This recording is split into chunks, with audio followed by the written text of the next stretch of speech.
What's up, y'all? It's your girl TBoss, Cash Money Goddaughter, Black Rain Queen, and I just jumped off the porch with Dirty Good Back. Privacy, I'm 10 of this. Wish they had the T on me. I'm still a man. I know he wanna put the D on me. I wish I had a. All right, so we got the one and only TBoss jumping off the porch with us today. Yo, what's up? Welcome. Thank you for having me. No, I appreciate you pulling up on us today, Almost too. there. Yeah, so first off, how we feeling today? I feel real good. I ain't gonna lie, I feel real good today. Yeah, now you cheesing, you're smiling, so I love to see that.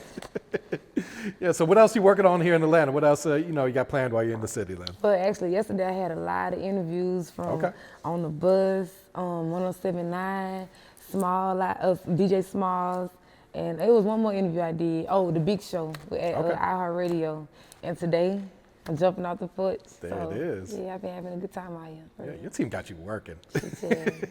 So how you liking this? Like getting all this attention and I'm everything loving too. it because this is what I really love to do. Like music, my passion. So for to be able to get on the interviews and, explain myself more, who I am, or just answer the questions, whatever they ask me, I just love it. I just love everything that comes with this. Yeah, and you got the personality for this shit too, Yeah, so I it's know really you my love stuff. Thank you. All right, so let's go ahead and dive into your story. So you're from Baton Rouge. Yep. So talk about like your experience growing up in Baton Rouge. Growing up in Baton Rouge, it was really everything, like I can't really pick and choose what it was because every day it was something different.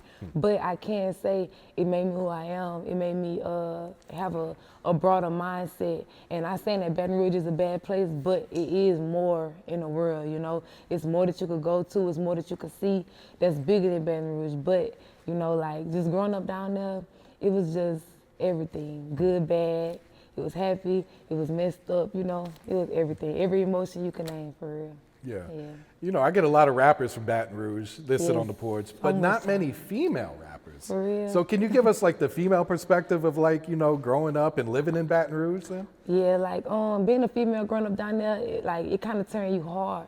Like especially if you're trying to do something with yourself, like with music or with anything for real, it just turn you hard because like Baton Rouge is such a hardcore place. So when you go into even like regular businesses, working at the hospital, working at the police department, working at anywhere, like the men's just so, so you just gotta really stand up for yourself and, as a woman, you just gotta be who you are and like express yourself and have that hardcore mentality. Like it don't have to be who you are, but you have to have it straight up or you'll really get messed over down there for real. Yeah. And that's really anywhere in the world, but it's just something about VR. Oh yeah, it's got that reputation. Like it's a tough place to, survive to make it out of as well. It is. Yeah. It is. So I understand you were playing basketball when you were younger, right? Yeah. And I heard you was pretty cold with it. Cold, still cold. Oh, you still be hooping? Yeah, I still play ball, yeah. I love basketball. Now, did you go to college to play though, or? Nah, I wanted to, and I still got dreams of going to the WNBA, but I didn't go to college, so I couldn't play there. Oh, wow. Yeah, I stopped at high school. Okay. Was there a reason why you stopped, or? I just had a lot going on. My grandmother passed away, my dude passed away, so it was just like, me going to college, I really didn't want to go, and I didn't want to go if I wasn't playing basketball. And the college that I chose to go to was Southern, and I ended up missing the basketball trials. So they were saying I could play my sophomore year, but I just couldn't stay in school, going through what I was going through, not playing basketball, focus on school. Like I just couldn't do that. School never really been my thing. Yeah. Like if you know, I was cheating. You was cheating in school? Ooh, like a dog, like every single year. I don't remember reading a question on one test. I don't remember. I was just writing my name and writing the date. And I'm finna cheat, finna finesse me an A. But yeah, basketball always kept me going. So it was kind of hard not to play organized ball, for a school, for a team, but playing outside of it, it was cool. Yeah. I still do it. Yeah, so losing your grandmother, losing your boyfriend, that's a lot to deal with. How did you cope with all of that? I just tried to stay positive. I found, I already was rapping, but I was like, man, let me just make this out of what I want to do for real, And that's just something that I really love. I love rap, I love basketball. So I just went with what I love, I went to the people who was pouring into me, instead of me having to pour out because I really didn't have nothing to give. I was just really messed up, but I did that. Just stayed positive and kept going into things and doing things that I just really love to do. Just try to keep my mind off of it. That was really it. No, that's probably a good way to, Yeah, stay instead focused on of it crashing too. out, Yeah. Yeah. So what got you into making music at first? Do you remember, like, what was your inspiration? Everybody asks me this, and I just don't know. I don't remember. I just was young.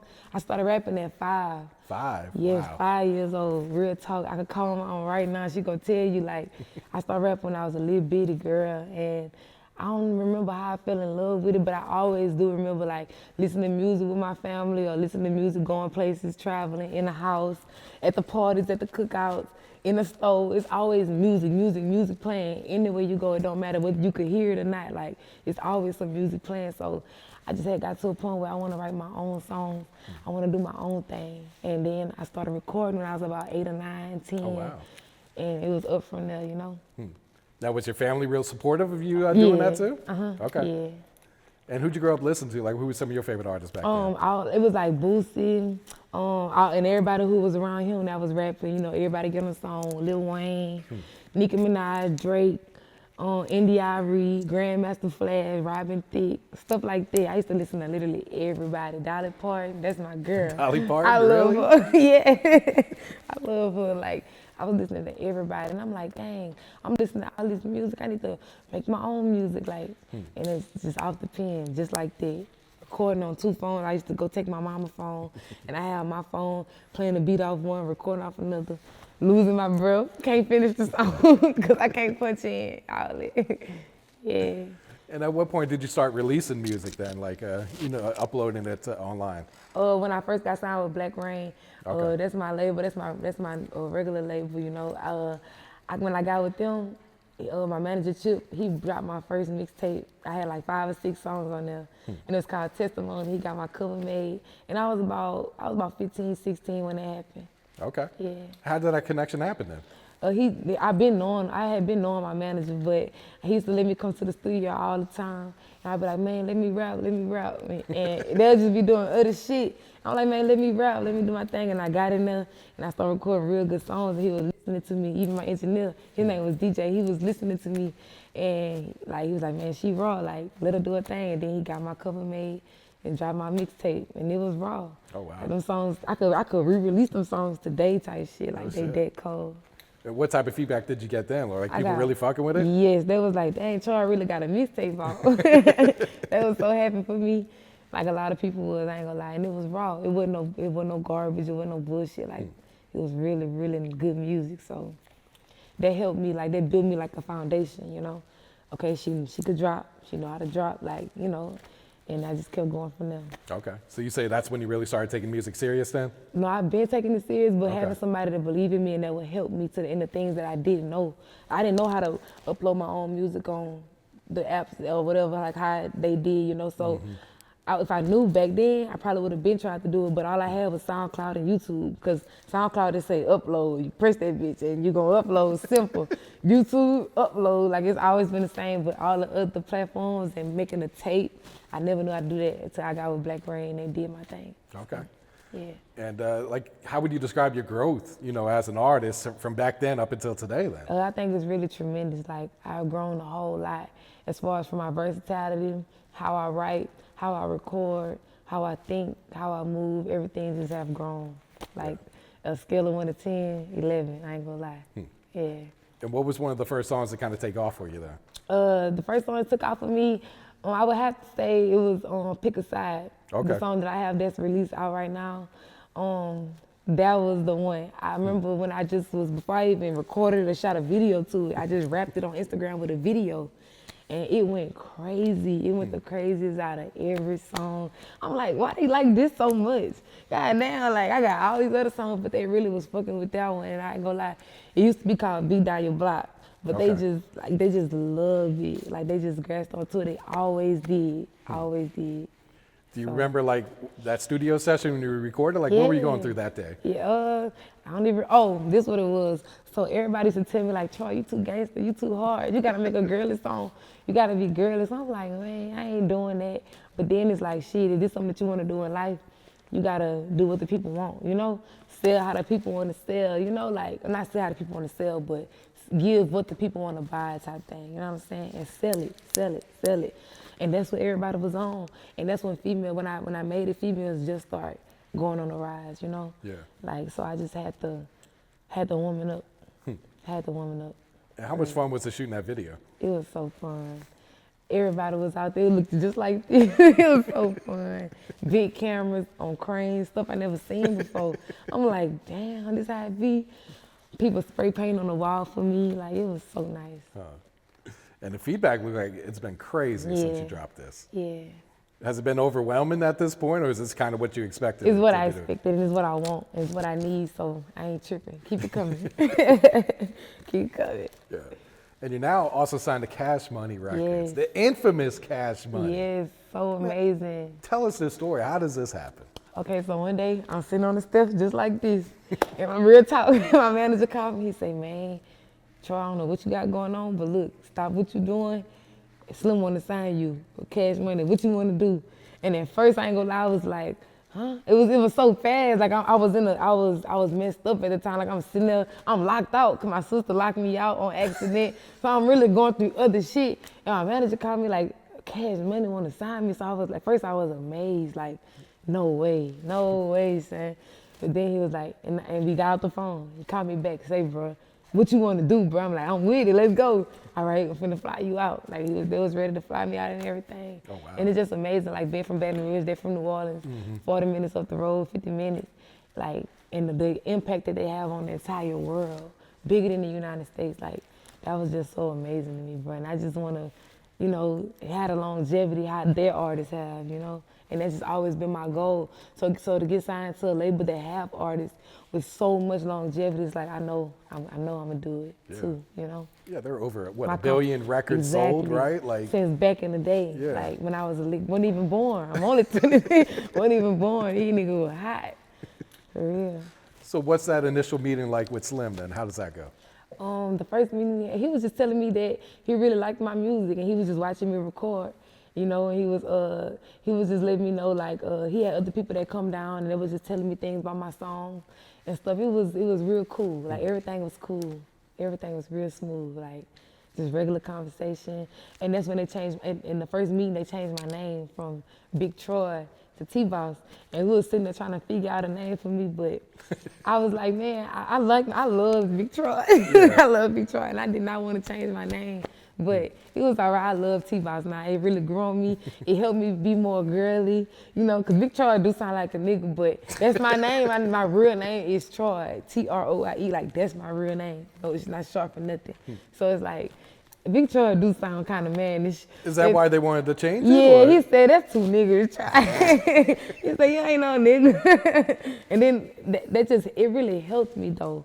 It helped me, like, just be girly, you know? And not even just be girly, but just be, like, pay attention more to my feminine side with the music, you know, by being a female. A lot of people in the world, as soon as you, like, when you're a female and you rapping hard, they be like, "Oh, she trying to be a nigga, or she trying to be a man, or she, when girls start doing this, but I'm really living like that. So I could rap about this shit, you hear me? And then the shit that I really be on and doing, I don't say nothing about it in my songs for real, because I ain't finna tell on myself, you hear me?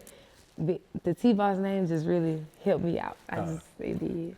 Was that a tough rebrand for you? Because, you know, all your music is labeled under your previous it really name. was, because I had to go into everything and change it. And it was like, you can keep your songs out, well, you need to go fix the covers. I'm like, how the fuck I'm supposed to do that? Like, how I'm supposed to go change this artwork and put TBoss on it? So I was like, man, you know what? Let's just take it down. Let's just archive everything, and I'll be able to put it back eventually, you know, when I get it fixed.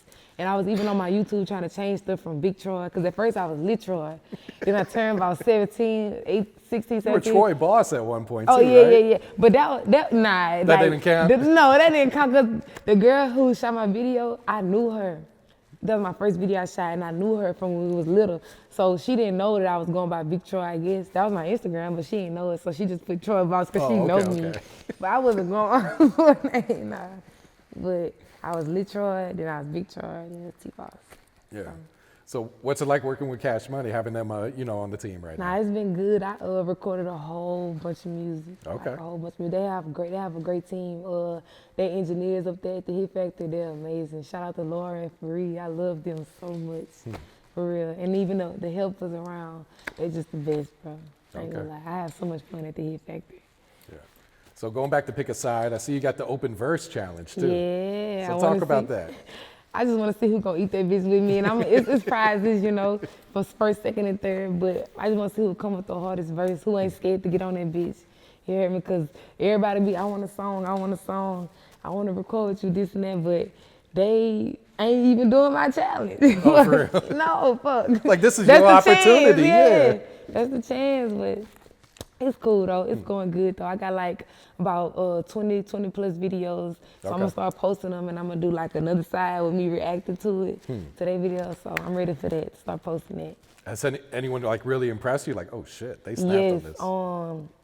What was their name? It was one dude, I can't remember his name, but it was my partner Glizzy. Like he called me, he didn't even make his video, but he just called me on the phone. He was like, Troy, he said, Troy, you still got the challenge going? I'm like, yeah.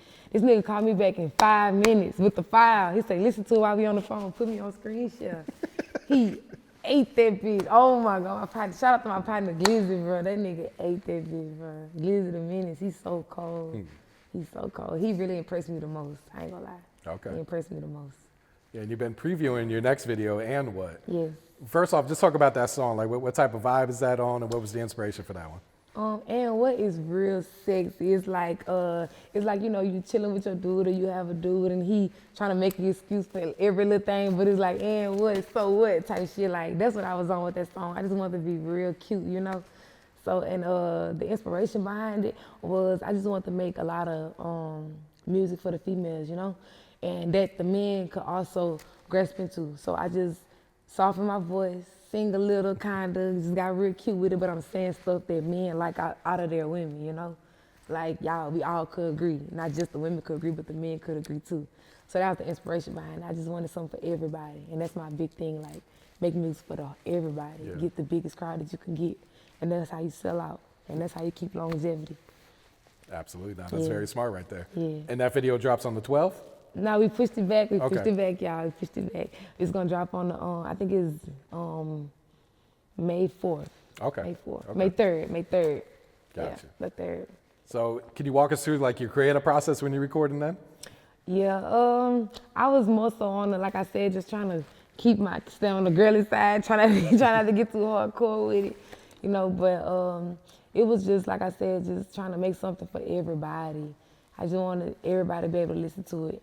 And what I do like about my music, like the transition that I did, men love it. Like they do, they love it. Like, and I was like, dang, I wouldn't expect that. You know, I expect them to be like, here we go again, more of this female rap. Here we go. Cause my other songs, oh, the niggas love, you know. But when I got transitioned, I'm like, man, I'm finna have to go through all this backlash. But I didn't really go through too much. People loved it. And they loved my scenes, the way they got me dressed, the way they got me looking. So shout out to my stylist, Anna. She did her thing with me. I ain't gonna lie. She did good. Yeah. And do you normally write your raps, or you punch in, or you do both? Okay, so I started off writing. Now I'm punching in more and just writing less. Like, I just, now when I write, it's just so I won't forget what I'm trying to say. Cause I'm be so ahead, like, and that's why I used to have to write so much, because I'm 5-6 bars ahead when I'm trying to think in my mind. So it's like, damn, I'm gonna forget what I'm trying to say. So now that's why I'm writing, so I can remember what I'm trying to say, and that be while I'm in the booth, so I don't mess up. Like, I write the beginning of it, and I already know what the rest of it is. I just need something to help me make sure I'm staying on the right track, so I don't skip nothing. And that used to be my problems with songs, because I be wanting to say everything, and I be like, nah, I gotta say this. But damn, you could write another song, Troy, and put that in the next song. But I just got comfortable with just going in that bitch and doing my shit, because I always had it, I always could do it. But now I'm doing it because my manager really put his foot down, like, bruh, go in there and record, bruh. Like, y'all been watching you go rap, bruh, you tripping. Taking all this time and shit, like, go rap. Fuck, like, yeah. So Yeah, and the more you do it, the more comfortable you get Exactly. doing that shit too. Yeah, and the better you get, for real.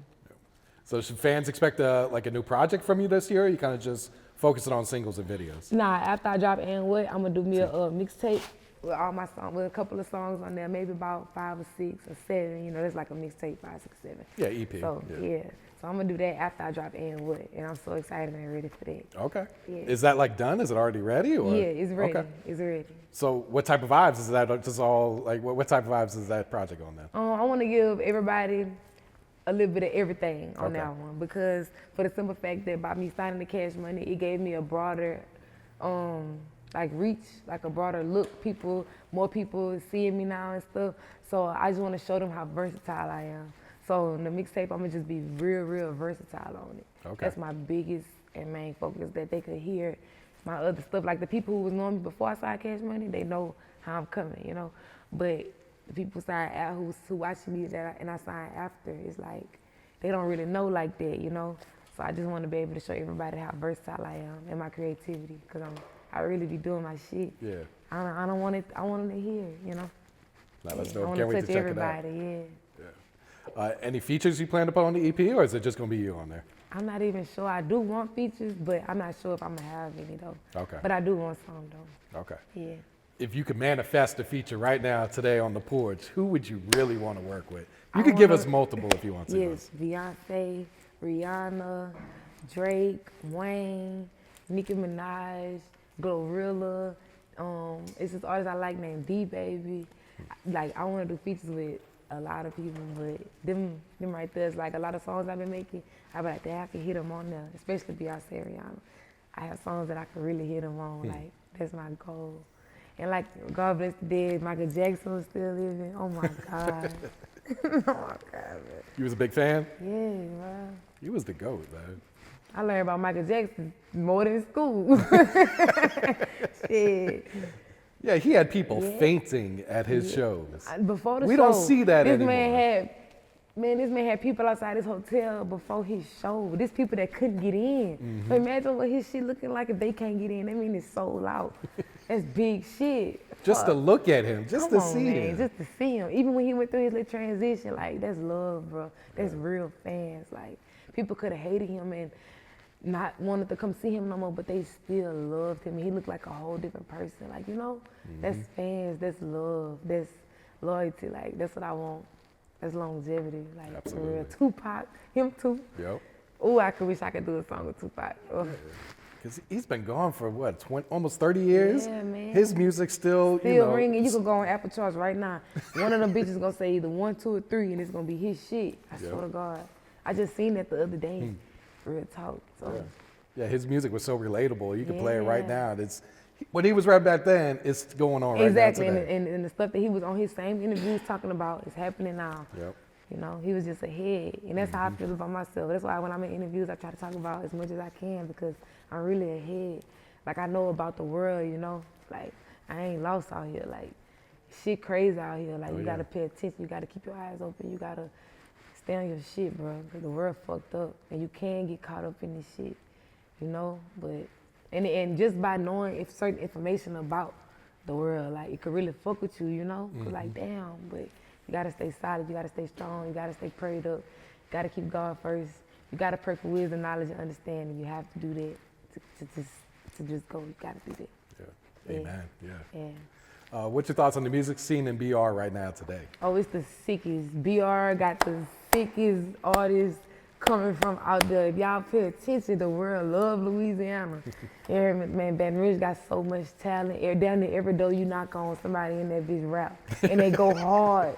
Like, and I just want people to stop sleeping on BR, because as soon as niggas think about Baton Rouge, they straight go negative. And I understand it, because the news, you know, I get it. We is the highest murder rate capital and all that, but that's why people on the outskirts need to come grab them people, you know, put them under their wing, let them do their thing, and then just let them go off. Like, that's how they go. But we just got such a bad rep, and I just want to be able to change that, you know. It ain't bad, like, it ain't bad. It is, but it ain't bad like that. You can still come down and help. Even people that's from Baton Rouge don't be wanting to turn around to Baton Rouge because of what the fuck be going on down there. But at the end of the day, people feel how they feel about their family members and their members. So it come with what it come with. If you see somebody down there and you're on the outskirts and you want to go grab them, go get them and get them out that shit. Like, don't just knock us, you know what I'm saying? Because it's going to be that. It's just too much shit going on down there for to be like, stop. You can't come down there and you ain't finna tell a nigga what to do. You hear me? And that's in the whole world, but BR, goddamn, it's hot down there, bro. But the artists and the music scene is A1, 1000%, bro. Shout out to all the rappers out BR, bro. Real talk. Yeah, I like how the music is giving people a chance to make it out the city. You exactly. know? Exactly. It's really all we got. Music and good food. Shit. Music and good What's food. some good places to eat at in BR? It's so many, y'all. We got Tony's, that's on the north. We got the crawfish spots. So many of them, L&D, University Seafood. That's on both different sides of town. We got like Parans. We got Sammy's Grill. We got Styles. We got the daiquiri shops. We got so much. Every place you go, almost in BR, is some good food. We even got a good Popeyes. That bitch on airline. Best Popeyes ever I had in my life. Dumb, like we got good food down there for real. For real, for real. We got flavor, we got culture. We really that thing. Everybody be trying to jock us. Everybody be trying to be like us. So just imagine like if people just think a little more positive about us and give us a chance, you know? And if we got a new mayor that's running, Ted James, he hard, bruh. Good dude, bro. Y'all vote for him. Like, all of that. Like, and he is a person that really is for the people. So I feel like that'll change the narrative too, you know? If we just get people in the good positions, we get different people there that could help us, you know, get a more positive image than what we getting. Yeah. No, it's needed. That's for sure. It's much needed. Yeah. It's much needed. Yeah. Yeah. What's some advice you would share to some upcoming artists trying to get their foot in the door right now today? Keep going. Keep going. I don't care the comments you get, the opinions that you get, the people that's talking negative about, man, keep going. Because if you get 100 good comments and you got 2 bad comments, you cannot let that ruin your day. You cannot let that discourage you. Or even if it's somebody that's close to you that be like, not that. And it's 1,000 other people saying, yeah, man, keep going, man. You have to keep going, because once you stop, everything stops. No more good comments, no more bad comments. And then what? Like, you gotta keep going. All upcoming artists, keep going, bro. I've been doing this shit my whole life. My whole fucking life. Like, just keep pushing. Stay positive about your craft. And don't get discouraged. And do not let nobody discourage you. If you're gonna be discouraged, it's something you did to yourself. Like, don't let nobody play with you or discourage you, bro, about what you love, you hear me? Don't do that. Like, that's my main thing to tell them. Just keep going. No, that's wise words right there. Yeah. All right, TBoss, you got a shout out you like to give before you wrap it up here? Yes, I want to give a big special shout out to Black Rain, to my manager Chip. Thank you for everything, dog. Shout out to Miss Erica. Shout out to my whole team, Cash Money, Slim Baby, my whole team that's behind them. Shout out to VR, you hear me? Shout out to my family. Shout out to all my people that's in heaven. Long live my dude VJ. Shout out to my grandmother, rest in peace. I love you. And shout out to Dirty Gloves. Shout out to Off the Porch.